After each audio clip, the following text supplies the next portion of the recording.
want you to hit me as hard as you can. We'll tear your soul apart. I've seen things you people wouldn't believe. Now the dream is over. It's acted away.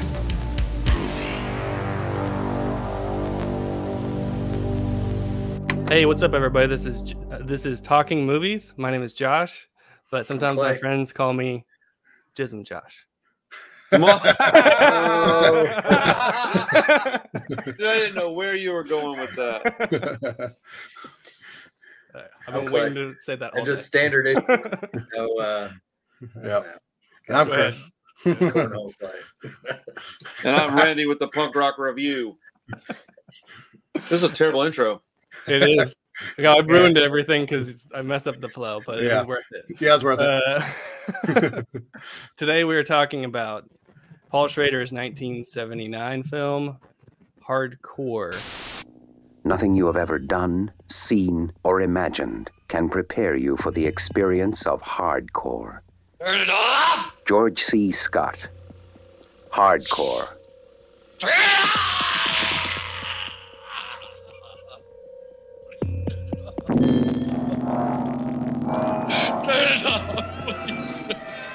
This was my pick.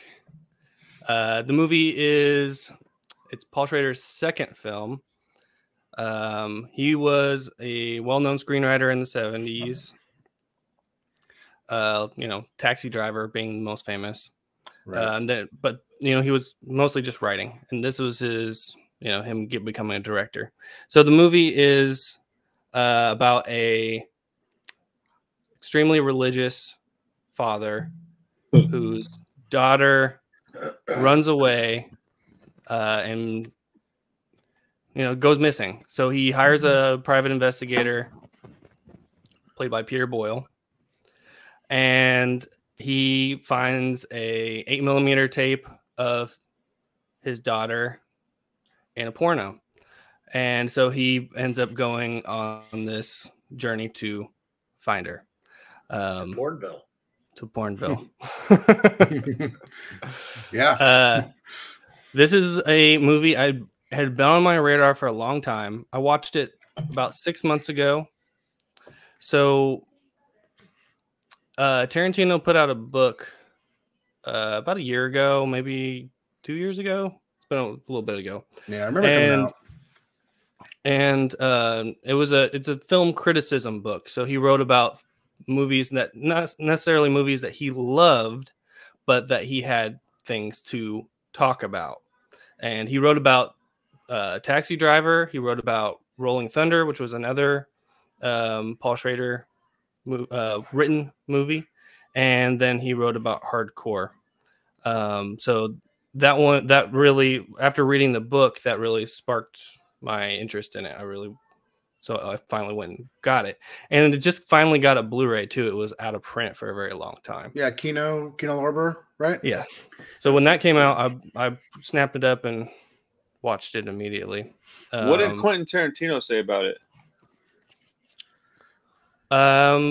Basically how I feel. That he loves the first hour of it and thinks that the second hour basically cops out, particularly in like the last 20 30 minutes. The ending is terrible. It is really bad. Yeah, the ending is really bad. My first question was going to be, have you seen this before? I didn't know if you had seen it. It basically ruins the movie ostensibly. It goes against the entire theme, the entire message of the movie, that he finds his daughter and they just, she just goes with him. It makes no sense. Yeah. Well, except that they throw you a curveball, because at first she's like, no, why would I want to go back with you? And you're like, oh shit, that's what I'm talking about. Right. And then I was like, oh dude, the last notes I said on this whole thing, yeah, fuck, the movie just got ruined. And yeah. So that is not the way that the movie was supposed to end. Oh, wow. So Schrader was a very new director. He directed one movie before this. It had not even come out yet when he was making this movie. Oh damn! And the studio was like, you got to change. You got to change the ending. It's too bleak. So it was supposed to end with the daughter having gotten killed in a car crash that had nothing to do with pornography. Okay, that's kind of a weird. And no, dude, that's life though. That's real no, life. exactly. It's life. It had nothing to do with her. She chose to go into this life. She was running away from him. And he goes on this whole journey, and it's all for naught. And it ends like Chinatown, where it's like, you know, it's basically what Peter Boyle does say at the end of the movie. He's like, get out of here. You don't belong here, you know. And this whole like second half of the movie where he's with Nikki, you know, and she sort of, you know, she's in a lot of ways is just like his daughter. You know, she's, you know, they don't give you a lot of her backstory, but she's a young girl that, you know, probably ran away and is living her own life. And, you know, but he doesn't care about her the whole movie. Like, he basically is ignoring all of her issues. Well, it's because he's super religious. It's not even that he's ignoring her. He's like actively choosing to not listen to her because he doesn't want that shit in his brain. Yeah. Dude, that is such a familiar thing to me. And anyways. But he's also kind of becoming what he doesn't like. Not necessarily with the porn and all that, but he's really becoming like just the type of person that's involved and all the sleazy stuff going on. I didn't see that at all, man. He seemed like he just was like a phony the whole time. He was an angry guy from the get-go. Even his brother-in-law was saying it. He's an angry person. That guy was just he was a phony, man. He was a hypocrite. I mean, oh, definitely. He's, you know, super self-righteous and a hypocrite. But like when there are these I forget exactly when he's in San Francisco or maybe right before that, and they're like talking in the hotel room and he like smacks the like he's becoming part of this scene that he's immersing himself. Maybe he was probably partially like that the whole time. Well, that's what I was thinking. That was just now you're colors. Now you're just finally seeing it come out. He's self-righteous above everything until he needs something, and then he's willing to get down and dirty when it's important to him. You know. Hugh, had you seen this before? No, never seen it. It's on the list though for sure. Yeah, man, I thought it was interesting. I really liked, you know, I could see where he was progressing away from like Mr. Suit and Tie to where it was like, okay, a different coat, to then he was wearing like polyester shirts and a wig and a mustache. and I was kind of like, you know, he is getting into this character, sort of the persona of one of these people. And I saw that it was a means to an end, you know, it was in order to, you know, to uncover information. But when he smacked the Nikki, I was like, no, you know, Nikki's on your side, right? But then I was like, ooh, it's kind of the devil's coming out of him finally. And here he is, you know, at the beginning of the movie, everybody's singing songs and it's a big sing along for, you know, it was pretty different. Well, remember whenever he walks in the door at the beginning? And he's all laughing and smiles, and the other guy's grumpy, and he goes, "Oh, he's never changed." And you're like, "Oh, he's an easygoing guy." Nah, bro. Sorry, I didn't just completely cut you off. But I just wanted to bring that up because I feel like you would appreciate that. And then there's like a scene with him and his coworker, and he kind of manipulates her, like says something to her about how her relationship might suffer if she doesn't agree with him, basically. And then she starts to agree with him on like the color scheme alteration, some kind of business decision. I was sort of watching out of the corner of my eye at that point, and I was like, ooh, this guy really, you know, is a little slimy here. He just manipulated this coworker into changing her mind, even if she really didn't want to. He's so strict that the color of blue that she chooses is too bright. It's like there's too much life in it. I thought this was a good pick, though, man. It was interesting. I didn't know it was the same as Taxi Driver. Was it before or after Taxi Driver? This is after. So this is 79. Taxi Driver is 76. And it has like that same kind of garbagey vibe, right? Yes. It's real nitty gritty, and it's a lot of porn storefronts and porn shops. And I was gonna say they make it look like everywhere they go It's in LA. Pornville. Yeah. It's all over the place. I mean, maybe there was like a big boom around this time, and Well, maybe no, that's how the city. 70s. That's why New York Yeah. was so gross back then. This wasn't even shocking, man. It wasn't even dark. It was all brightly lit everywhere. Yeah. I have a bunch of notes. I'm not going to go into all of it because I just don't care enough to.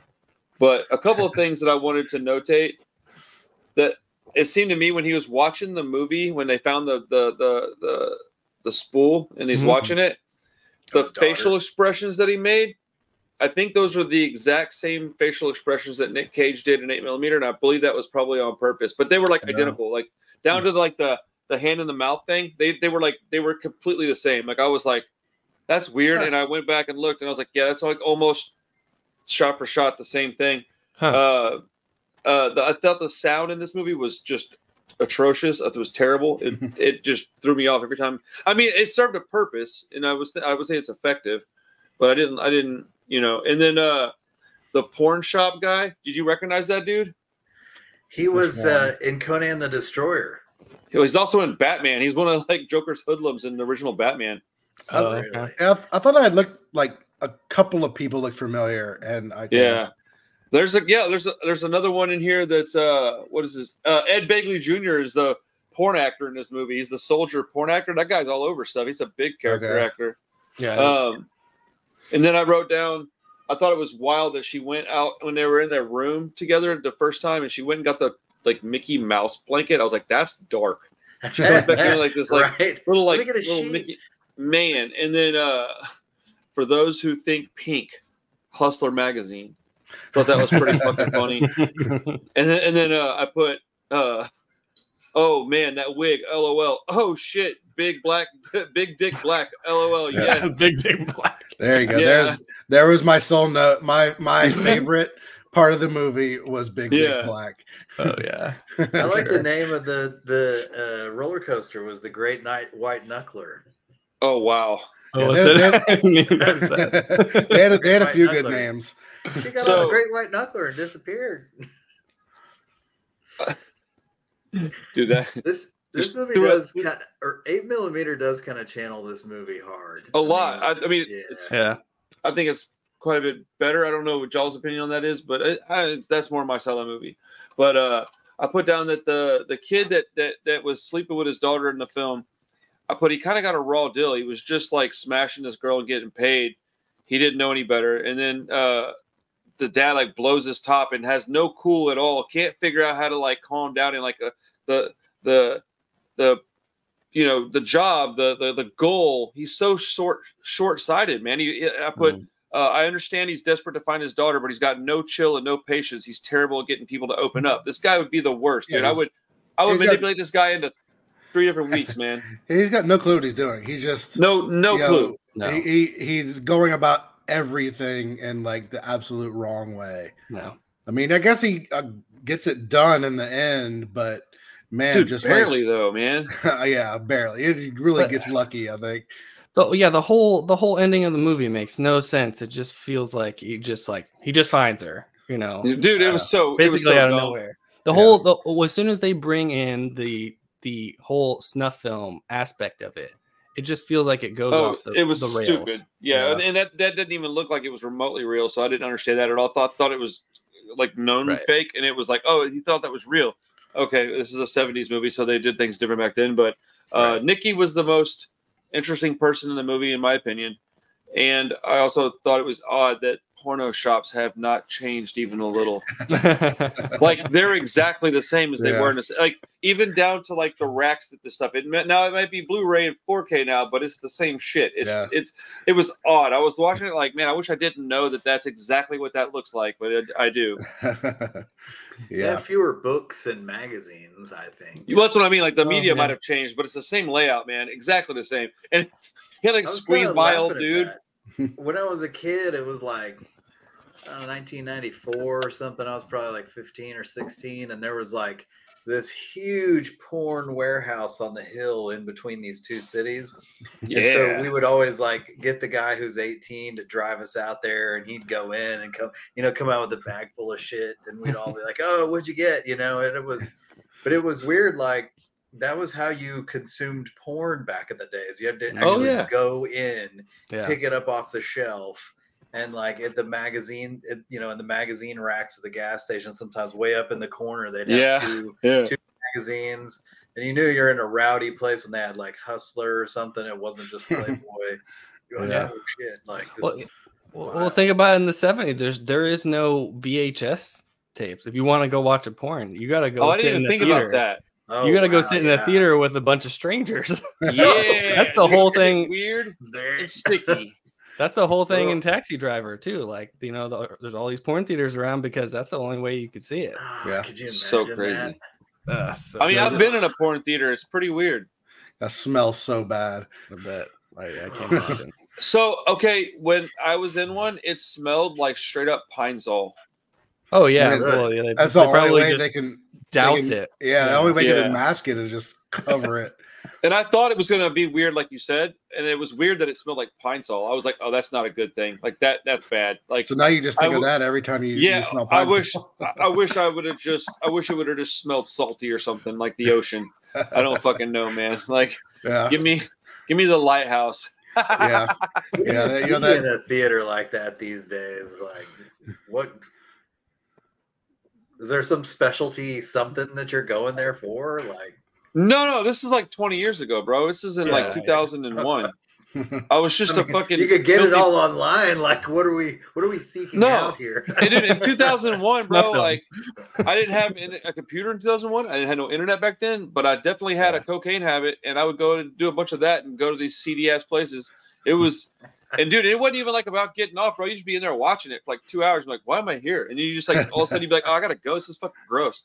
Like, hey, dude, it is what it is, bro. Real talk. I had a friend that worked at one, so I was there hanging out with him all the time, and it was like I liked hanging out there with him because I could talk to him, and then we could just watch people walk in and just be fucking weird. Because look, I ain't judging nobody, but facts are facts, and the weirdest people I've ever seen in my life are the people that frequent those places. So I was one of those for a while. I was a fucking dope head, man. I just did what I did, man. But yeah, the whole thing's weird, man. But whatever. To what extreme? Having your kid do that shit's fucking the weirdest part. I would assume. Yeah, man. Pre-internet days. Those were the times. Mhm. Man, no, thank you. No, thank you, Kids don't know how lucky they have it. dude. 13-year-old kids have like red tube in their pocket. They're just like, ooh, Yeah. what kind of weird shit do I want in my search history? You're like, ooh, better be careful. But yeah, man, that movie was interesting. Yeah, it was interesting. I wouldn't say the ending ruined the movie, but it definitely like gets pretty close. It completely ruined it for me. But I mean, I'm sure Josh knew that. Yeah, even to like once they show up at that last like little club or whatever it is, and then they have like the gunfight. It's so terrible looking. Like it's like what's the dude's name? I can't remember. Is it Peter Boyle? Yeah, the ball guy. The detective guy, like him holding he's holding this weird little tiny. Oh, gun. dude, and he drops it a bunch. Like and then he shoots the guy from like 30 yards. Yeah, I was just laughing. It looked so silly. I didn't really understand why he shot him, and it was like, oh, okay, that's fine. Like Peter Boyle wasn't really a cop or anything. I thought he was like kind of a grimy kind of private detective guy. Yeah. See, I was under the impression he was a cop. Well, he was in the police station. Yeah, he was kind of working with him a little bit. Yeah, I honestly have no idea. He's a PI, but oh, is it just a PI? Okay. Yeah. Well, my problems with the ending. Sorry, go ahead. Where did he have the ability to just cap somebody? Shooting wild bullets in the street like that, and white privilege. Yeah. Well, that's all I was gonna say too. Is like, he shoots the guy, and old dude starts this whole thing, and the cops just show up and like, okay, and he has plenty of time to go talk to his daughter in the basement and shit. Yeah, and then he just puts her in a car. He's like, "Here, chill." Yeah. Let me say bye to Nikki. Yeah, dude. Well, it's not thought through very well because it doesn't make sense. Yeah, but pretty much Totally fucked her up, dude. He was like, "See ya, slut." Oh man, dude. My problem with the ending wasn't the shooting part, although I thought that was just it was so poorly done. But my problem with it was I wish that he had never ran into his daughter, or that she had just been like, okay, save me or something, because the whole I don't want to go, and then just immediately changing her mind. Like, I don't even know if they cut, dude. It was like one shot. Yeah. She's like, fuck you. Okay, I'll go. And I was like, what, dude? I've been in a situation where I was like arguing with my mom. She's trying to take me to go home, and I'm telling her to fuck off. It didn't happen like that. I never went home. Like, teenagers not going to change their mind that fast. It was so unrealistic. She has this whole speech where she's like, you know, these people love me, and like I'm where I'm supposed to be and stuff, and like all of a sudden she's like, okay, I'll just go with you. Tarantino says in the book, like that part, you know, she's a terrible actress because she was not hired to act. Yes, she was actually in porn.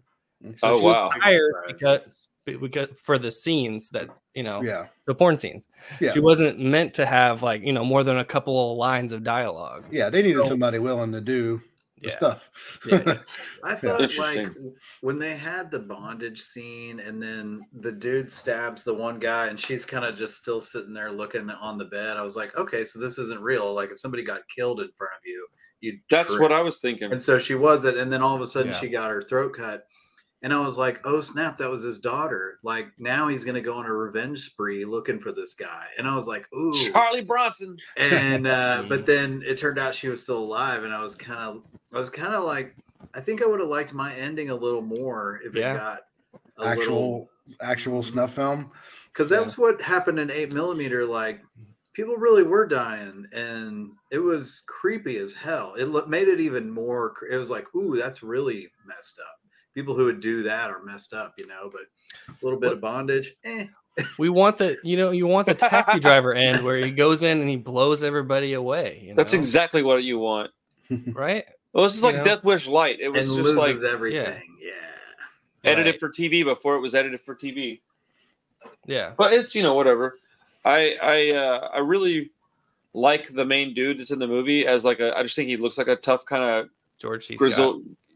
Grizzled, like gnarly dude, but this was one of the worst movies I've seen in a long time, man.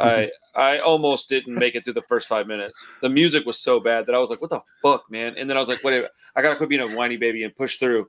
And I watched it all and I was just like, man, maybe Josh hadn't seen this yet. And so when you said you had already watched it, I was a little surprised. But I think it's a good movie for about probably like 85% of it.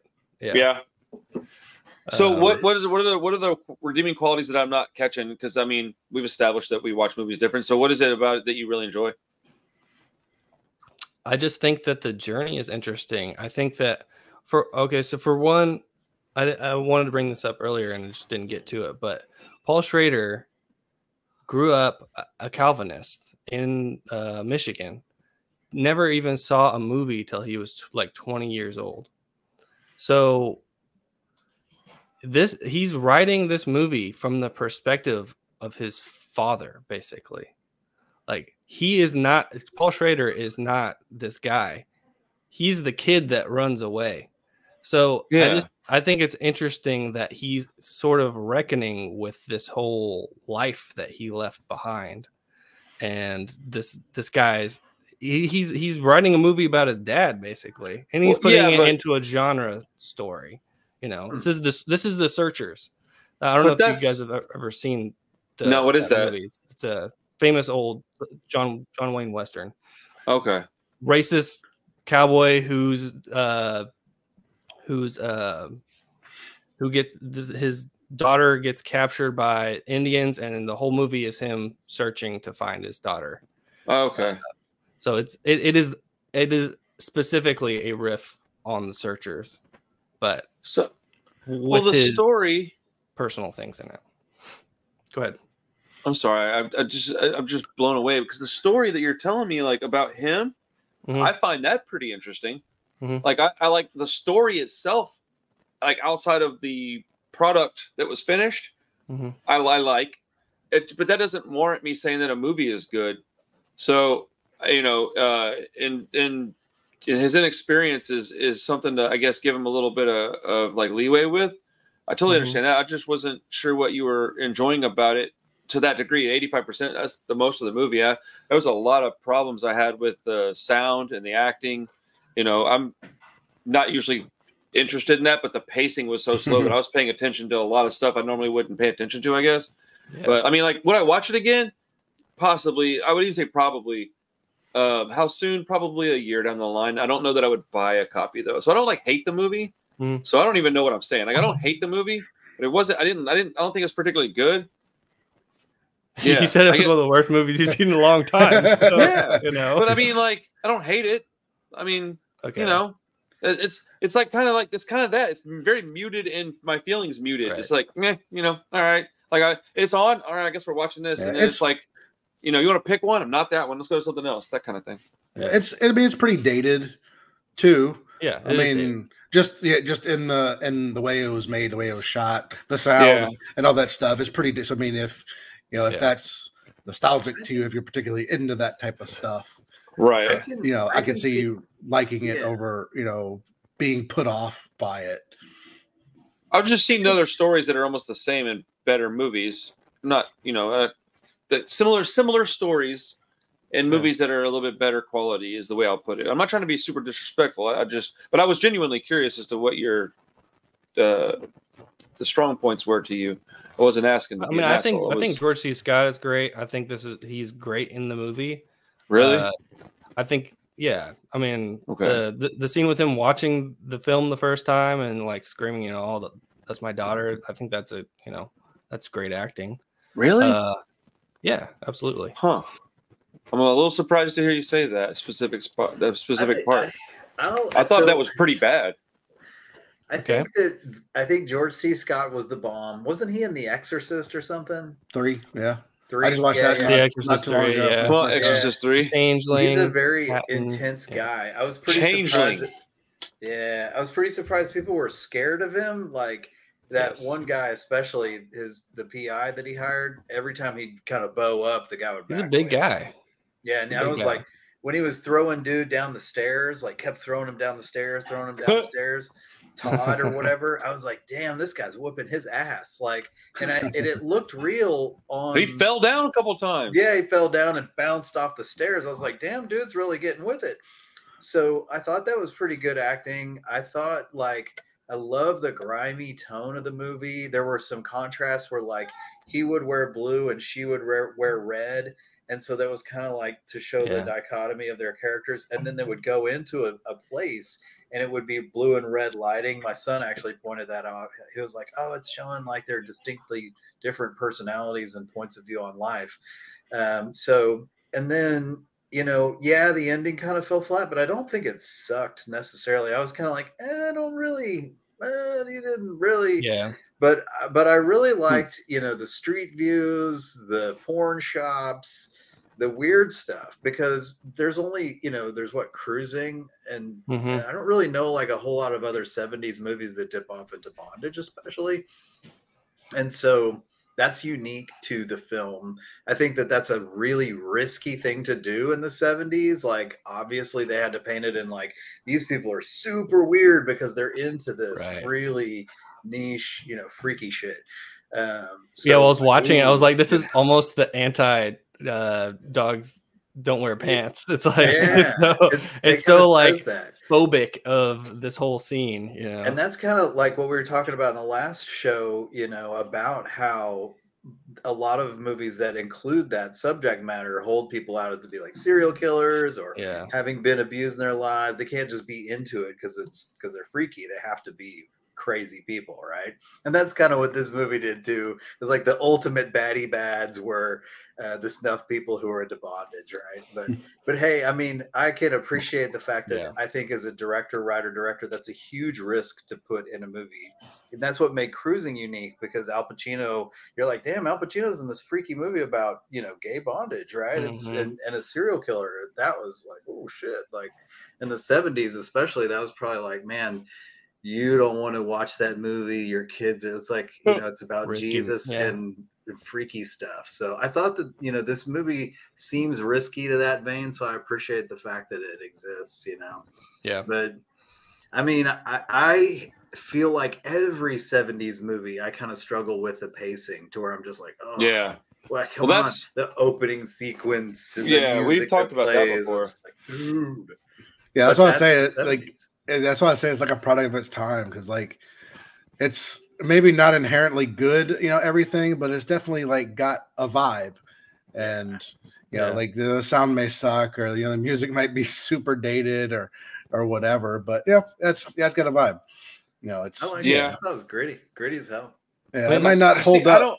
I didn't think it was gritty. I guess I don't know, man. Man, there's I don't big know. I dildos thought that on the was- walls. Yeah, I don't and see how you chains could not and shit, think it's and gritty. Probably because I watched too much of that kind of shit. I guess. I 'cause love when didn't- they're I breaking wasn't. through the S&M rooms. They're like busting through the walls in the S&M club, and I was like, "Oh shit, those are all fake walls!" Like, Yeah, I was pretty tuned out by that part. I guess. I wish that the. Go ahead. I'm sorry. I was just saying. I mean, for the late '70s too. I mean, you really kind of have to like put yourself in that. Like, yeah, this stuff was going on in the '70s, but it wasn't on TV. It wasn't on, movies and stuff like it is now. I don't take that kind of stuff into account though when I'm deciding whether or not I like something. It's not usually based upon like whether or not it was risky or important for the time or whatever. That's not really one of my personal like criteria marks where I'm like, this was not that great, but it was a super relevant movie in the time, so I got to get more credit. And she's like, no, it's either good or it wasn't. According to my criteria, I'm speaking. Again, whatever. I think context, can make everything better. If that's your criteria, yeah, absolutely, for sure. I think, and I do like, in 8mm. When I liked Nicolas Cage having to like go into the seedy underbelly of the world, right, and that kind of was scary. And I think this movie tried to do that a little bit, where you're like, if you were in the 70s and nobody knew about a lot of this shit, and so like all of a sudden dude's going into the seedy underbelly of the porn community, you're kind of like, damn, this is pretty messed up. These people, they're walking by apartments with the windows wide open and people fucking, and like that just didn't happen, bro. Like that's not, I do think that if the like visual tone of the movie was a little darker, that would have probably pulled me in a lot more.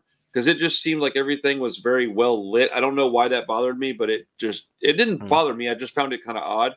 But whatever. It was cool. I think if 8mm didn't exist, then this movie probably would be even more unique. Okay. I've never seen 8mm, so I can't really comment. Oh shit! I didn't realize you hadn't seen 8mm. That movie's badass. Oh my! We're gonna do this, Randy. Dude. Randy. Palma, right? We just no, that's Joel Schumacher. I think we just defaulted into a pick here, buddy. No, I'm not. I'm not picking 8mm. I kind of fucking want to now. No, it's all good. It's all good. Pick your pick. I had a couple of things set aside, but man, I don't even want to bring them to the table now. I'm gonna come up with something different. Oh, okay. Well, after that conversation, I'm not going to tell you what I was going to pick. So don't. I'll come up with something else. Let me influence you. Sorry. No. It had nothing to do with that. I'm saying like after our whole conversation, I'm not going to pick what I was going to pick because I was just picking something that I enjoy, and I was like, oh, I want them to watch this, and then I just really don't want to. I'd rather just pick something that I'm a little more confident y'all might like. I wasn't thinking about it that way. I was just thinking like, oh, dope. Yeah, I haven't watched this in a while. But I think we'll go with we're not even done with this conversation yet. Talk about that later. Yeah, don't give it up yet. I do. There were things about the movie that I enjoyed. I'm a little surprised that it's like unanimously looked at as, in this group of people as a, I would say, good movie. I'm just a little surprised. Good is like watchable. I'm saying like 3.5 stars is. See, 3.5. That's higher than I was thinking, but no, I guess not by a lot. And I don't want to just like shit on the movie, but that's what we're here to do is talk about the movie. So like, I don't really know what else to say. Watching it when I watched it last night, I was like, Randy's really gonna think this is boring, and I didn't really think about that when I picked it. That's what I'm having second thoughts on my picks. I don't want to put you through something that I know you're not going to like. And I'm like, I wasn't even thinking about that. I was just like, ooh, that's a good movie. But what's a good movie to me was obviously it's not going to be a great movie to you sometimes. So we like very different shit most of the time. But I did I did want to like it. I did enjoy the story of it. I thought, like you said earlier, was very compelling. Mm-hmm. I totally can understand the scenario being just gut wrenching and like terrifying. I thought the execution was kind of poor, but I had no idea you'd never seen 8mm. I am actually pretty excited for you to watch that, seeing that you like this one.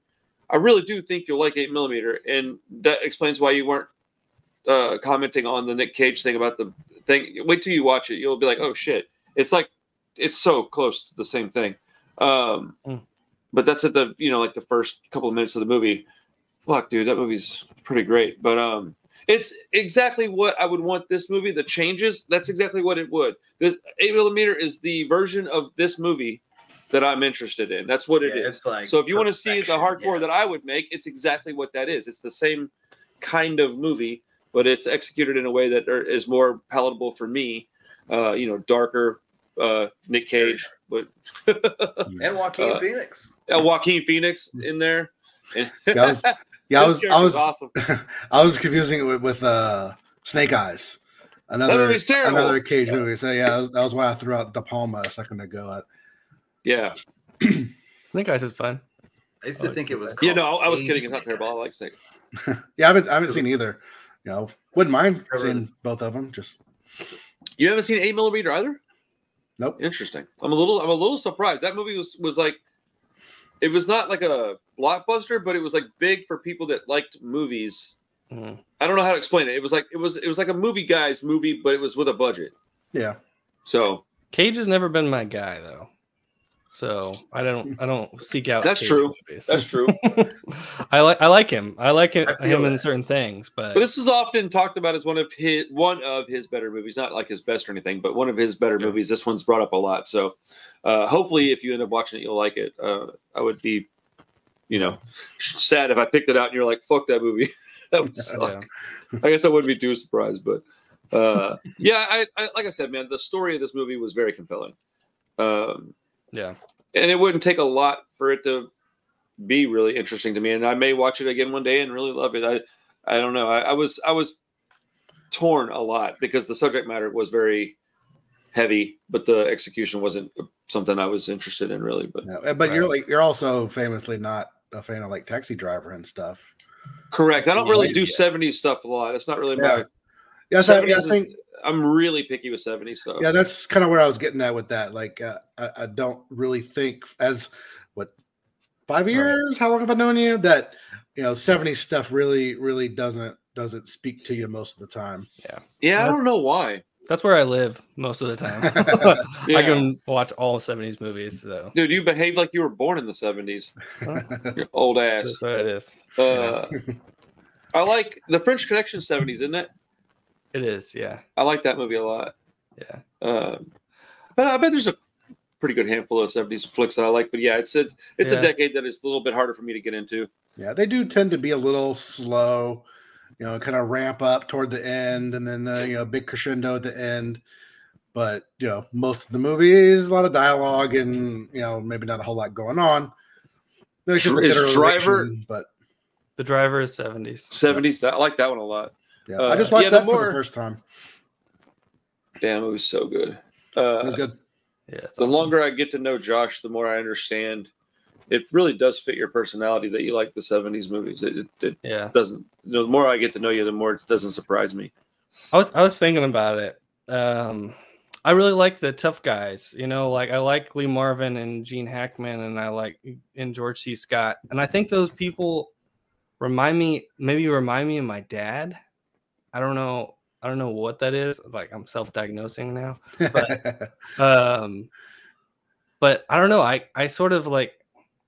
I grew up in a very Christian household, and I kind of have rejected that. So I sort of feel a certain kinship with people like Paul Schrader and like what he's talking about in this movie, because the way that he talks in this movie when he's having these conversations with Nikki about his religion and these things, and he's so certain about it, and he's like, well, you have to look at it from the inside, and she's like, well, if you look at anything from the inside, yeah, that was a good line. And stuff like that, it just reminds me so much of the household I grew up in, For sure. Yeah, so it's things like that I really related to. And I think that Schrader is making, he's really commenting on that. I don't think he wants you to side with George C. Scott in the movie. I think all of us sort of feel like, just go home, man. Like, give up. You should. Well, I don't think you should not be here. It's Chinatown, Jake. Get out of here. So I'm really glad that you brought that up, because it makes me. I have a comment that I think is a little more positive. One, I don't know that I necessarily thought he should give up. I was pretty on his team with chase after his daughter, because what else are you gonna do? That's relatable too, and we all have daughters too. So. But he said something in that movie.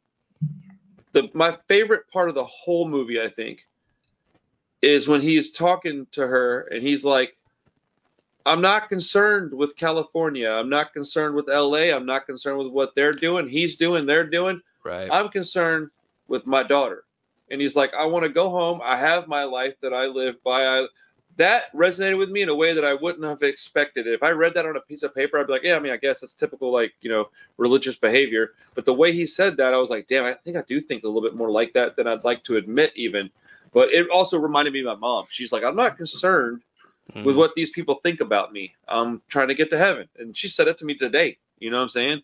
So I think it does hit home a lot for folks that were brought up in households like the one we grew up in. I mean, I just talked to a band today called Sister Wife Sex Strike.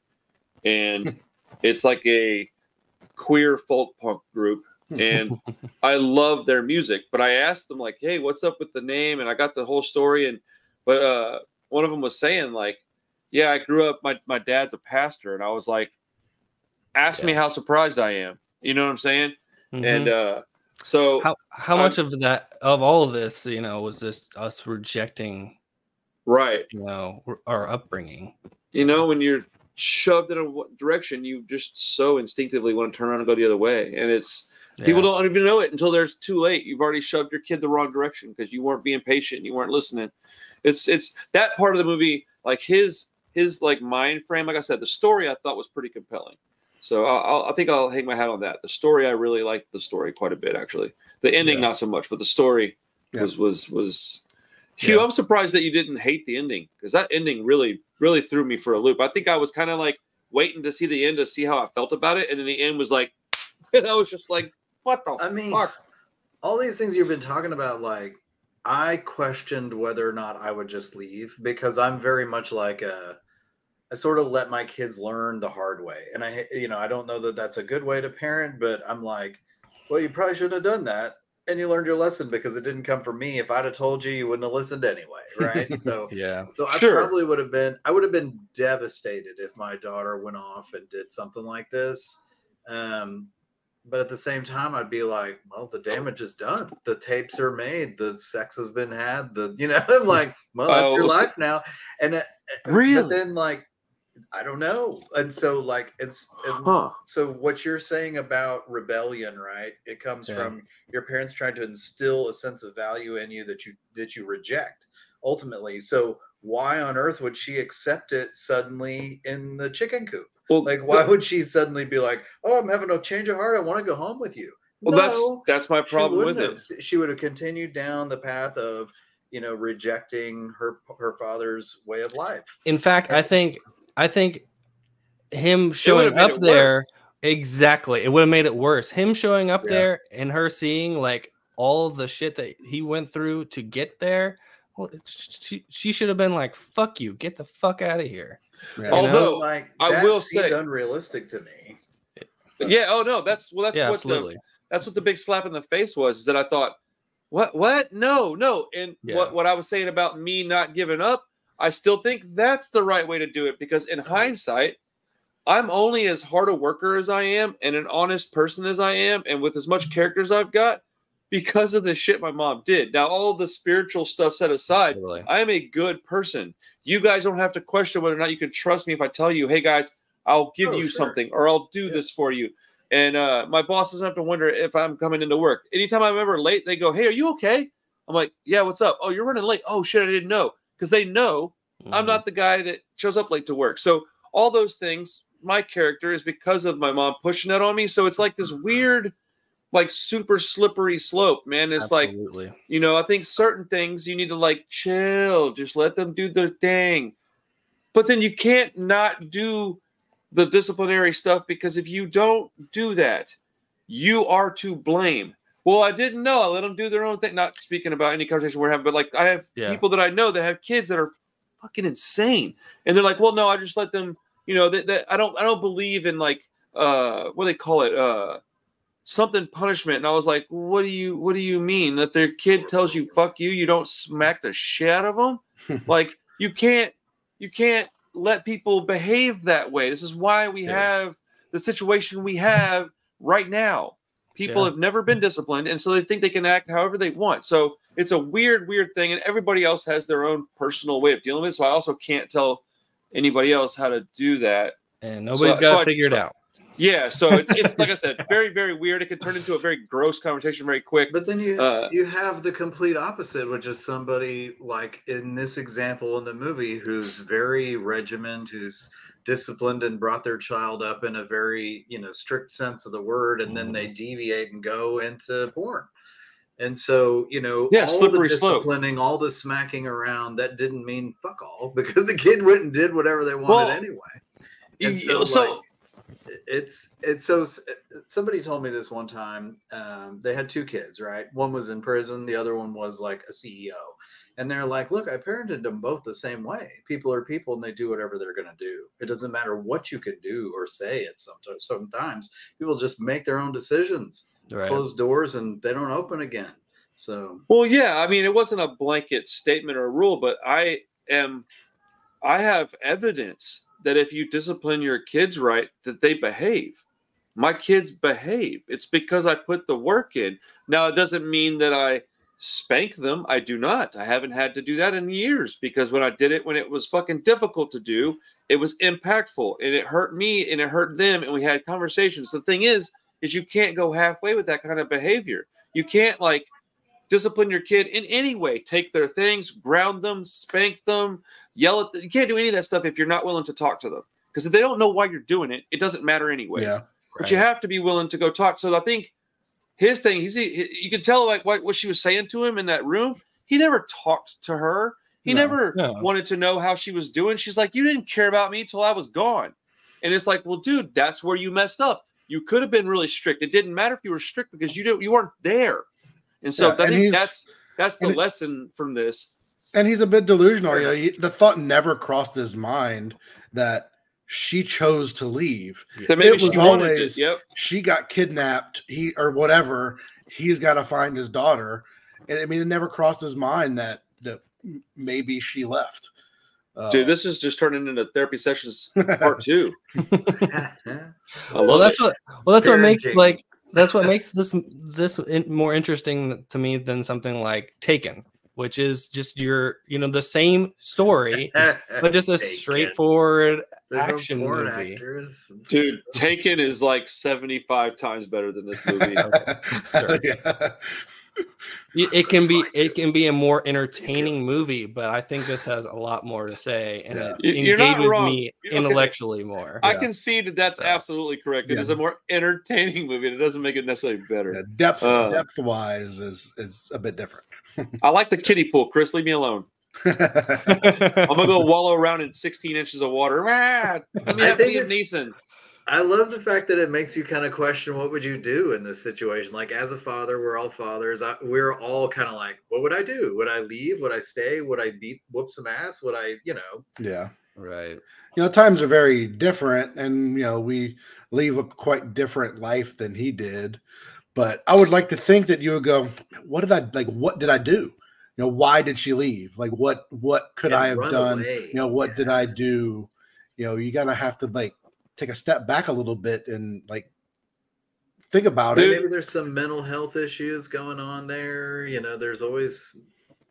It's just a strict mind frame I think he's in. He just sees all this stuff and it's like, she's being forced. She was kidnapped. Yeah. Well, he's oblivious to the fact that she might just be wanting to fuck, dude. She's young. Like it's gnarly to think about, dude, but we've all got children and our children are going to grow up and likely have children of their own. Well, there's only one way to do that. And so You know, I think that back then everything was so rigid though, man. Like you didn't have like, dude, like dads just didn't talk to their kids. Like they don't even do it now really. But back then, shit, dude, I can't tell you a single conversation that I ever had with my dad in his entire life that I knew him, outside of don't tell your mom I left you in the car. And I'm not even joking. Or here, go get some toys you want, because he had a little money, and it was never, hey, want to throw the ball around? It was never, hey, you want, I mean, I learned some movie stuff from my dad. He had cool taste in movies, but like you were saying about those other guys, I like Ed Harris. I like, Kevin Costner, and I like, there's three guys that remind me of my dad. It's Ed Harris, Kevin Costner, and then another guy. Kevin Costner reminds me of my dad too. Yeah, Clint Eastwood, Kevin Costner, and Ed Harris. I will watch about anything those guys are in, because when I see them, I'm like, Dad. You know what I'm saying? Well, man, yeah. But I mean, you got the World War II generation that raised the 70s generation. So the World War II guys weren't exactly like touchy-feely, come give me a hug. They were like, none of them were. That's a go milk the cow, you know? Just, quiet, stoic. Yeah.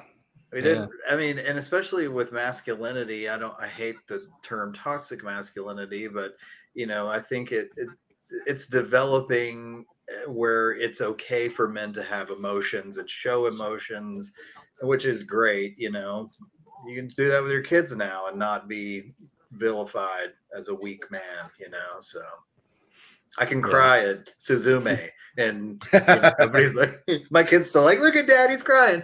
But you know, hey, I'm a man. That's what men do. Yeah. I feel you. I would like. Is this just a movie? There's no book or anything it's based on. I guess there's probably a book out there that's the same story. I need to find a book, because I think a book like this would compel me. I think I would. It's like I said, the story. I really do like the story of it. So if I can just find the right, you know, way of getting me the story. System. Yeah, thank you. The right delivery system. I think I'd be all in, because, like I said, 8mm very much parallels this. I like that movie a lot. So I think it's just mainly like time of date that it was made. So it's the style with the look and the this and the that, which is like, unfortunately, it's big points. It's big, you know, big pieces, but like the core of it, I'm like, no, just deliver it a little different, and I'll really like it. So for that reason, I think I'm going to go from like what I was going to say, which was a 5, to like a 7. I think I'm going to go 7 on this. Okay. Fair enough. Josh is like, I don't give a shit. You're wrong. Well, I mean, I think we had a good conversation about it nonetheless. I think it's a very flawed movie, but I think there is things to talk about, and that's what I was trying to. For sure. No, for sure. Yeah. Things to talk about is more important than whether or not it's a good movie, I would say. At least on a podcast format. Yeah. All right. So, Randy, go ahead and tell us what we're watching. I'm going to go ahead and go with The Host. Oh, cool. Bong Joon-ho. No. The one from like Shudder, that like 70-minute movie. No. Host? Yeah. No, I'm playing. Yeah, The Host with Bong Joon-ho. I was trying to not start grinning, but like, I know we just talked about it not that long ago. So yeah. It's actually sitting on my desk. I went from a different movie to that one because I saw it. I was like, oh shit, I put this here so that I'd remember to talk about it. So yeah, we'll go with this one. Nice. I'm gonna say 8mm for the extra credit movie. Y'all. I don't know if I'll have time to watch it, but I'll try. Actually, you know what? Friday night I'll be at Chris Klink's house in Austin. I'll have time to just chill, I'm sure. I'll throw it on my phone and watch if I have to, because I've seen it a bunch. So I already know what I'm getting into. I love that. You don't have to. You don't have to. You absolutely have to. I think it would be fun to follow this discussion with it. So. Well, I mean, I really would like to hear what Josh has to say about it, because I'm sure he won't like it as much as I do. But I would be pretty surprised if he said it was trash. It's trash. I mean, it's a vile movie. So. Well, yeah, okay. I mean, like you know, trash in the good way, though. Yeah, this is trash in the kind of movies that we enjoy, though. Like, it's the trash I want to go wallow around in. Okay. But yeah, I think I'm going to give Hardcore another watch in 4, 5, 6 months. Just sit down and watch it again without having to know I'm going to talk about it, and just see how far I get into it before I either enjoy it or just decide to turn it off, because I don't really know. I don't know if I'll. I wouldn't mind. I do like the the grainy nature of the picture. I love that about older movies. So there are things about it I enjoyed. Just visually, I like that kind of film. I like the look. I wish it was a little darker, just in general, but I like the look of it otherwise. Yeah. Agreed. I watched Rolling Thunder as well. Which what is that? Let me look up the cover of that. So it is essentially a revenge movie, sort of a similar theme. So it's a guy. It's a veteran returning home from war after he was a POW for like 7 years. Shit, and that's a long time. So he comes home. His wife has been with another man. You know, the tale of as old as time. His son, you know, was like a year old when he left, so doesn't know him. So he's dealing with all this stuff, and then somebody breaks into his house and kills his wife and son. So he goes on a revenge path to find them. I think it was like Walking Tall was sort of based off that, the Rock movie. Yeah. Well, there's a 70s Walking Tall too. Oh, there's a 70s I was going to say that. The Joe Baker movie. Yeah. I like these kind of movies. It's very Death Wish-esque, and I like Death Wish. Yeah. Charles Bronson's the shit. But have you guys seen Street Fighter with Sonny Chiba? No. I almost bought put that on a whole Sonny Chiba packet for like $9, but I'm gonna put that on my short list for picks in the future then, because dude, that movie is it's just like martial arts shit, but it's fun, bro. And that sounds like a good projector movie. Yeah. Yes, I've got a really good Blu-ray copy of it. Blu-ray. Wow. Blu-ray. It's in between Blu-ray and 4K. It's not quite. It's like 3.5K. That's 8K, right? That's what they call 8K. You're right. Actually, you're right. It's 8K. But I've got a good copy of it. Yeah, I've looked at like Sonny Chiba stuff a couple times and haven't pulled the trigger on anything yet. Whenever I watched it the first time, I was so fucking pissed off because I had skipped it so many times. And then I watched it and I was like, I could have been watching this my whole life. Yeah. I was like, why else would Quentin Tarantino put this in a movie? It's in True Romance, right? Yeah. I'm like, why else would that be in there? Yeah. Of course it's because it's badass. Right. Oh, I was so disappointed in myself. But, you know, so goes it. All right, gentlemen, I got to bounce up out of here and do my other thing. So, all right, good luck tonight. Hey, 298s this weekend. Anybody coming over? Pretty big fight card. I can't this weekend. I can't.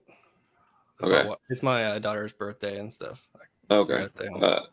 Well, Chris, if you want to come and bring the baby or bring the whole family, you're more than welcome to. Hugh, always open invitation. But it's Volkanovski fighting. Dude, just look up the card. It's a ridiculous fight card. The next 3 pay-per-views are all bangers. So open invite. I'm going to be watching them. So if y'all want to come over, man, I would love the company.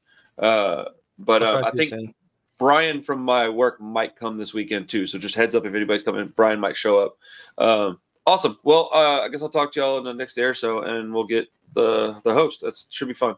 Yeah, right. Man. Sure. All right. Later, everybody. Later. Yep.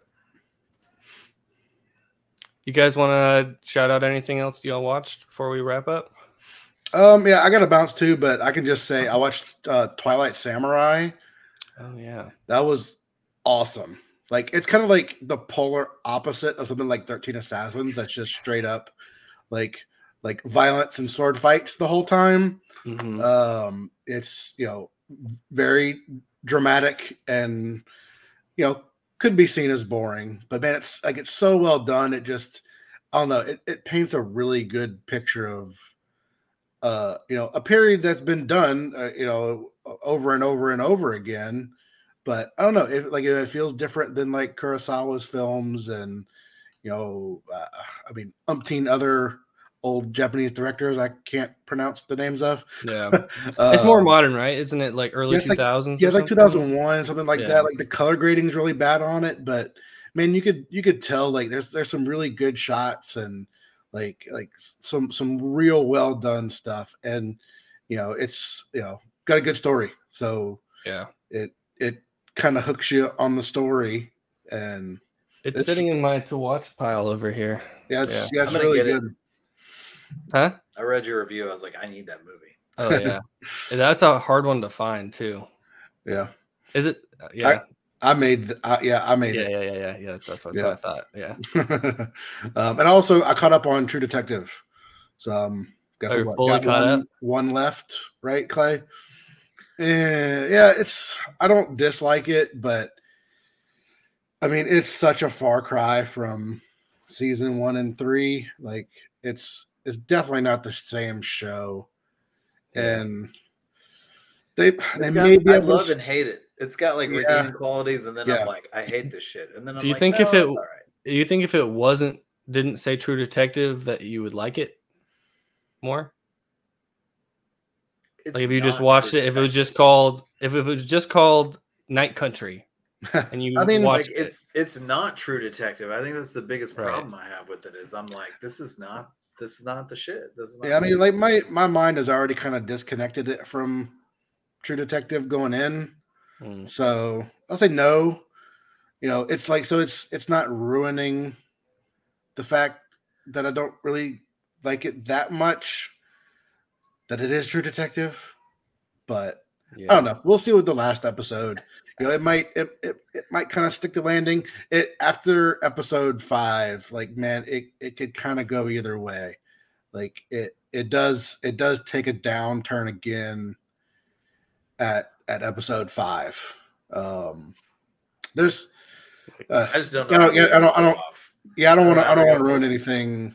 Yeah. If Josh wants to watch it, because it's not bad.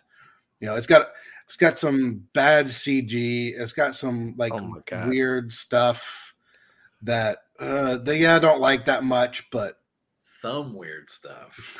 Just in the first episode, the very like big first scene with all the buffaloes and stuff running off the cliff, I was like, what? Yeah. The hell? So it doesn't get back into that territory, I don't think. You know, like you see like the polar bear with the missing eye or whatever pops up a couple of times, and it looks pretty dumb. But I mean, but it's like outside of that, you know, it doesn't look that bad. I mean, and Jodie Foster's good in it. The other chick cop is good actors in it. Was it Christopher Eccleston or whatever his name is? Right. He's in and out of it, but he's pretty good. So like. It's a decent show. You know, it's only 6 episodes. You know, if it was like 15 episodes, 20 episodes, I might be like, no, that's not worth your time. But if 6 ends up being pretty good, it'd probably be worth your time, I would think. Well, I'll wait for your review. Yeah, we'll see. Yeah, hold off another week. We'll see. I'm going to finish it now at this point. So yeah. So we'll see after the last one. Okay. Sounds good. I guess we'll find out next week. Stay tuned. Yeah. Stay tuned. Did you have anything you wanted to bring up, Clay, before we? I watched your Grandmaster. Yeah. Wong Kar-wai. Man, I really loved the movie. Initially, I was like, "Holy shit, this movie's amazing!" And then I was like, "Okay, settle down," because sometimes I get a little carried away. Yeah. But even then, like even after I realized that it was the Weinstein cut with a minus 30 minutes of critical Chinese lore or something that supposedly everybody says you really. Well, there's a bunch buy. of title cards that come up throughout the movie, and after I read that, I was like, "Oh, that's just them filling in the gaps where they cut this shit." I really am like, I will go buy that other version and watch it and just see how much better it is, because I would be surprised if it gets less good with additional, because I'm fine with it, additional content. But man, I thought it was amazing. I love the philosophical slant that it has, and it talks about, dealing with losses in life. And I've had significant losses in my life to where I've just been devastated, and then trying to, pick up the pieces and act normal at the end of that is difficult. And that's what these people essentially went through with, the massacres from the Japanese invading China. 3 million people died of starvation, including the guy's wife and kid. And I mean, I'm like, you're just like, you're watching your family die in front of you. Like, that's terrible. So coming back and acting normal after all that, and like having some kind of will to live past that, is incredible. But I wish they would have capitalized on some of those like really deep philosophical facets, even that much more. But as far as like it's just a kung fu standalone, or what's the name of their kung fu? Anyway, I'm blanking. Yeah. It's like Wing Chun or something. Wing Chun, yeah. I mean, it was still an amazing fight movie. Wong Kar-wai's scenery is incredible. Like, it's so beautiful. If I'd say, if you want to just test the limits of your AV equipment, I put it in my review, like just try Wong Kar-wai, because it's incredible to watch. The rain scenes with the orchestral music in the background, slow motion, fast motion, action is just, it's like nothing you'll ever watch. At the very least, for the cinematography, like, man, absolutely selling the hell out of it. Oh, Chris, you need to watch this. This movie is awesome. Yeah, it's already kind of been on my radar for a bit, but no, you'll dig it. It's gorgeous. It's so cool. It just looks cool. Like, even if you don't care about the story, it looks so cool. You'll dig it. Nice. Yeah, it's awesome. Josh, anything you watch? Rolling Thunder. I decided to rewatch all of Scorsese's movies in chronological order. Yeah, that's like you guys in your Scorsese, I swear. It's like every time I turn on Letterboxd, somebody's talking about Scorsese. I'm like, I mean, well, okay, that's an opinion, I guess. I mean, he's been my favorite director since I was like a teenager. And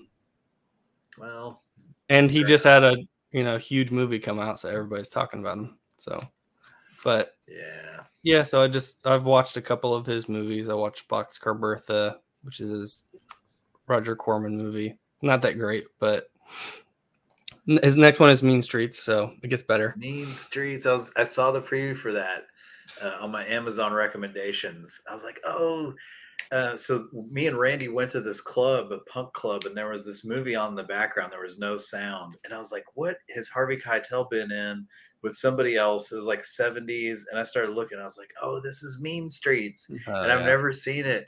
And I was just like going crazy to watch it. And then I forgot all about it. And then I saw it tonight after Amazon recommended. I was like, I got to see this movie. So Mean Streets. Let me know how that is.